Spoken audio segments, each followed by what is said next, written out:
Yang saya jelaskan di judul saya bahwa dosa terbesar yang tidak bisa diterima amalan kita yaitu dosa syirik kepada Allah, syirik khafi, yaitu menduakan Allah, tidak mentauhidkan atau mengesahkan Allah, Tuhan kita sendiri.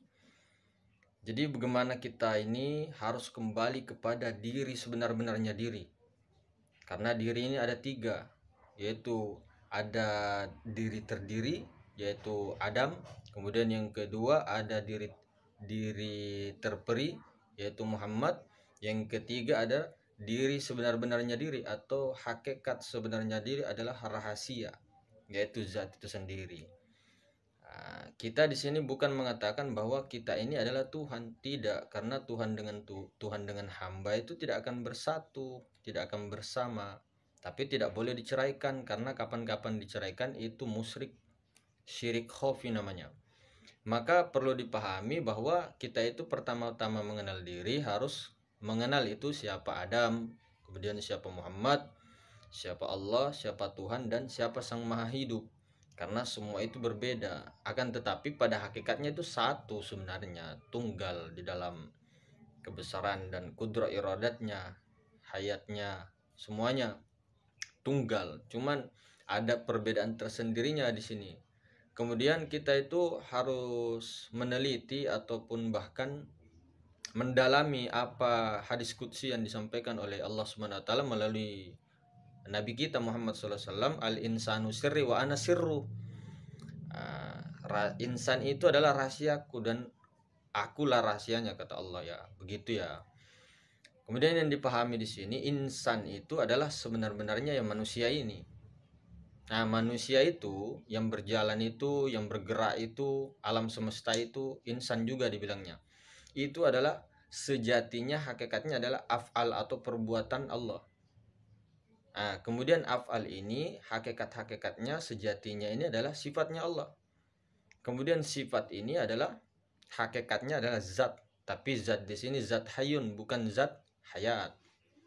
Maka perlu dipahami bahwa kita kembalikan sampai kesejatian diri, ke hakikat diri yang sebenarnya. Jangan kepada Adam saja, jangan kepada Muhammad saja. Muhammad ini maksudnya Muhammad batang tubuh ini. Jangan kepada lafaz Allah saja, jangan kepada Tuhan saja, jangan kepada itu. Jadi harus kembali ke sebenar-benarnya diri, yaitu Sang Maha Hidup sejati yang tak akan mati dan unlimited edition, unlimited. Walaupun sebenarnya Tuhan itu dekat sekali, wa nahnu aqrabu ilaihi min hablil warid. Dia lebih dekat daripada urat nadi leher dan berada di antara tiap-tiap segala sesuatu. Wa huwa bi kulli syai'in muhit. Wa huwa bi kulli syai'in muhit, berada pada tiap-tiap segala sesuatu. Wa huwa ma'akum aina ma kuntum, dan dia bersama kita selagi kita itu bersama dia, maksudnya sadar akan dia, menyebut dia, ingat dia.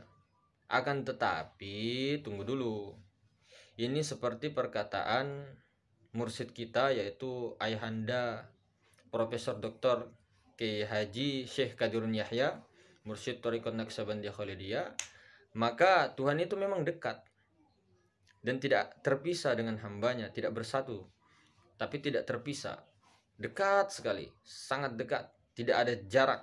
Akan tetapi frekuensi atau gelombang kita itu tidak akan sama. Kita siapa, dia siapa, Tuhan siapa, kamu siapa, aku siapa, frekuensimu berapa, gelombangmu berapa, gelombangnya dia berapa. Meskipun dekat seperti ini, tapi kita tidak sama gelombang, tidak mencapai gelombangnya. Gelombang kita 100 misal ya, gelombang dia taruhlah misal ya 200. Meskipun radio itu dicolok di mana saja, tetapi gelombangnya sama, itu pasti akan menuju alamatnya. Akan tetapi ketika si radio ini dicok di gelombang manapun, tetapi gelombangnya cuma 100, terus yang di alamat yang dituju adalah 200 gelombangnya, maka tidak akan sampai. Begitupun juga channel televisi, begitupun juga dengan kita punya YouTube, tetapi kita tidak punya kota. Kita punya perangkatnya, YouTube, aplikasinya, Play Store punya, tetapi kita tidak punya data, internet, kota.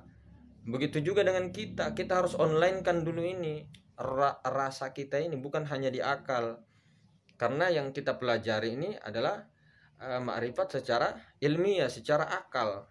Oke lah, bolehlah secara akal. Kita sudah tahu semua bahwa ma'rifat asma, kemudian ma'rifatus sifat, ma'rifatu af'al, sifat, kemudian ma'rifatus zat. Kita sudah paham semua bahwa kemanapun kita memandang bahwa di situ ada wajah Allah, fasamma wajhullah. Dimanapun kita sudah paham itu secara ilmiah, tetapi secara zauq, rasa itu berbeda.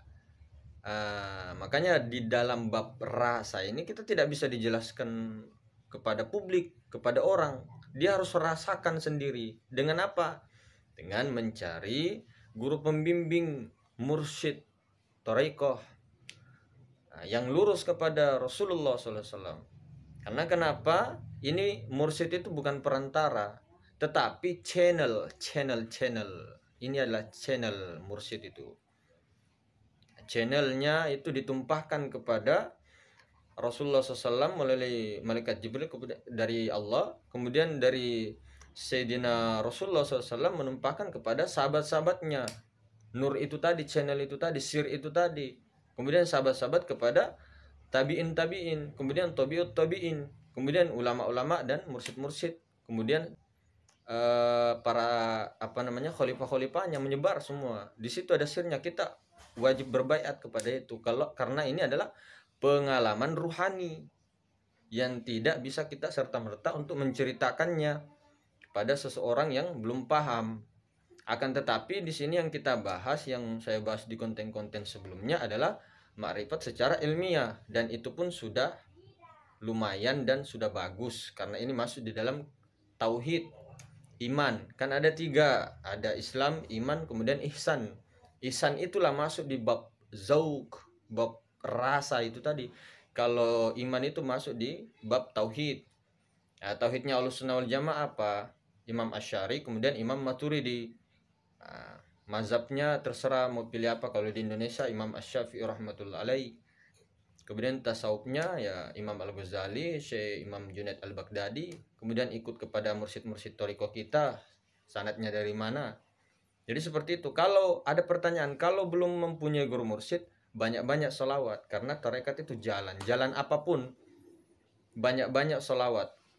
Ketika kita belum mempunyai guru mursyid, atau kita belum berbaiat atau talqin kepada guru mursyid, banyak-banyak sholawat. Makanya untuk sampai kepada dia secara bab zauq, bab rasa itu harus dijalani secara rohani, masuk ke dalam lagi, masuk ke dalam. Begitu. Itu dari saya. Makanya kita tidak serta-merta hanya menjelaskan tentang hakikat makrifat, kemudian kita tidak jalani sesuai dengan kehidupan kita. Kita pun mengaku, aku ini mengaku, keakuan kita ini mengaku bahwa kita sudah makrifat, kita sudah hakikat. Kita sengaja tes orang, padahal itu hanya makrifat di akal, makrifatnya di ilmiah. Kemudian ketika diganggu orang, ketika dilempari orang, misal ketika diludahi orang marah, ya kita itu makom kita. Ketika kita kesandung batunya yang dimarahi. Ya, ketika kita di lampu merah, orang itu lama baru jalan, kita marahi dia. Apakah ini yang dinamakan makrifat? Tidak, karena ilmu itu ya laku, perbuatan kita ini loh. Ketika datang suatu peristiwa yang tidak mengenakkan hati kita, kita mampu untuk sadar Allah di situ. Oh, ini dari Allah. Oh, yang gerakkan tangannya itu adalah hatinya. Oh, jangan berhenti di hati. Yang gerakkan hatinya adalah karena ada ruhnya. Yang gerakkan ruh itu nggak mungkin bisa bergerak kalau tidak ada ya Allah. Jadi harus tembus penglihatan hati kita. Kita disakiti orang, kita ditipu orang. Inilah maksudnya makrifat yang sesungguhnya. Kemudian kita eling minimal itu 15 jam per hari. Kalau bisa nanti bako berterus-terusan berkekalan sadar Allah 24 jam. Karena apa? Itulah yang kita target.